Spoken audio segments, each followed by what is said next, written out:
അപ്പോ hello guys, അപ്പൊ നമ്മൾ ഇന്ന് അവിടെ നിന്ന് ചെക്ക്ഔട്ട് ചെയ്യാണ്. ഓക്കെ, അപ്പോ നമ്മൾ ഡെസേർട്ടിലെ പരിപാടികളൊക്കെ തീർത്ത് നമ്മൾ ഫോർട്ടുകൾ കാണാൻ പോകുന്നു. ഓക്കെ, അവിടെ നിന്ന് ഇറങ്ങി നമ്മൾ നേരെ പോയത് ഖുൽദാര വില്ലേജിലോട്ടാണ്. അതൊരു ഹോണ്ടഡ് പ്ലേസ് ആണെന്നാണ് അവിടെ ഉള്ളവരൊക്കെ പറയുന്നത്. ഈ സ്ഥലത്തെ ഹോണ്ടഡ് പ്ലേസ് എന്ന് പറയാൻ കാരണം എന്താന്ന് വെച്ചാൽ അവര് പറഞ്ഞത് ഇവിടെ ഭരിച്ചിരുന്ന രാജാവ് ഒരു കുൽസിത പ്രവർത്തികളിൽ ഏർപ്പെട്ടിരുന്ന ഒരു കൂതറിയായിരുന്നു. അപ്പൊ പുള്ളിക്കാരൻ അവിടെ ഉണ്ടായിരുന്ന ഒരു ഗ്രാമത്തലവന്റെ മകളെ ഇഷ്ടപ്പെട്ടു.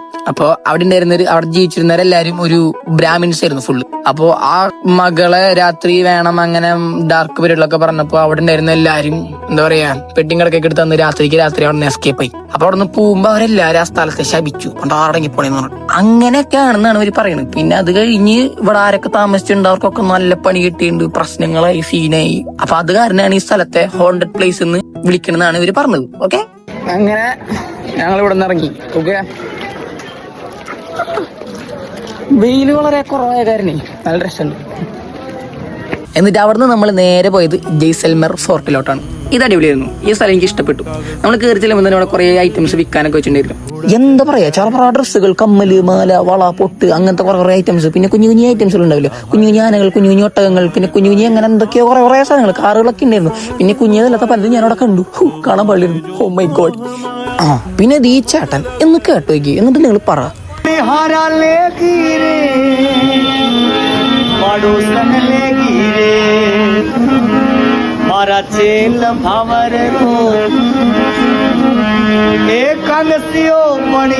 എങ്ങനെയുണ്ട് പുള്ളിക്കാരൻ? കല്ല പ്രതിഭല്ലേ?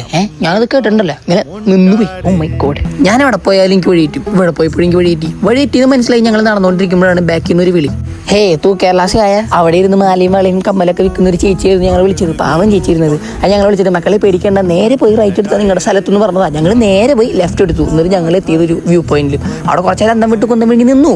അത് കഴിഞ്ഞ് അവിടെ നിന്ന് ഇറങ്ങി നേരെ നടന്നപ്പോൾ നമ്മൾ ദീപകിന്റെ റെസ്റ്റ് ഹൗസ് കണ്ടു. അവിടെ നിന്ന് റൈറ്റ് തിരിഞ്ഞപ്പോൾ ദീപക്കിനെയും കണ്ടു. എന്നിട്ട് അവിടെ നിന്ന് നമ്മളെല്ലാവരും ഒരുമിച്ചാ പോയത്. നേരെ പോയി നമ്മൾ അവിടെയുള്ള സ്ഥലങ്ങളൊക്കെ കണ്ടു, കുറെ അമ്പലങ്ങളൊക്കെ കണ്ടു. അടിപൊളി വ്യൂസ്, എന്താ പറയാ, ഫോട്ടോ എടുക്കാനൊക്കെ പറ്റിയ സ്ഥലം. അവിടെ നമ്മൾ നേരെ ഇറങ്ങി നേരെ പോയി നമ്മൾ ഫുഡ് അടിക്കാൻ കയറി. കാണാൻ മിച്ചർ പോലിരിക്കുന്ന ഒരു ബിരിയാണി ഒക്കെ തിന്ന് നമ്മൾ നേരെ വണ്ടി കയറി ഒന്ന് കണ്ണടച്ച് കണ്ണു തുറന്നപ്പോഴേക്കും രാത്രി. നമ്മൾ നേരെ പോയി നമ്മുടെ ഹോട്ടലിലേക്ക് ഇരുന്നു. അവിടെ എത്തി എല്ലാവരും വയ്യാണ്ട ടഷിവീസിനൊക്കെ നോക്കിയ പാവം. എന്നിട്ട് എല്ലാവരും അവരുടെ ബാണ്ടക്കെട്ടൊക്കെ എടുത്ത് നേരെ റൂമിൽ കയറി. നമ്മുടെ കൂടെ വന്ന് നിജാത് ബസ് കയറി പോലെ ആയിരുന്നില്ല റൂമിൽ കയറുമ്പോൾ. അവിടുന്ന് ഡ്രസ്സൊക്കെ മാറി നേരെ ഫുഡ് അടിച്ച് നമ്മൾ നേരെ ടെറസിൽ പോയി. അവിടെ നോക്കുമ്പോൾ മുട്ട് പൊട്ടുന്നു. അപ്പൊ ആ മുട്ട് പൊട്ടലൊക്കെ കണ്ട് നമ്മൾ നേരെ കിടന്ന് ഇറങ്ങി. അപ്പൊ ബാക്കി അടുത്ത്. അപ്പൊ ഓക്കെ, ബൈ ഗൈസ്.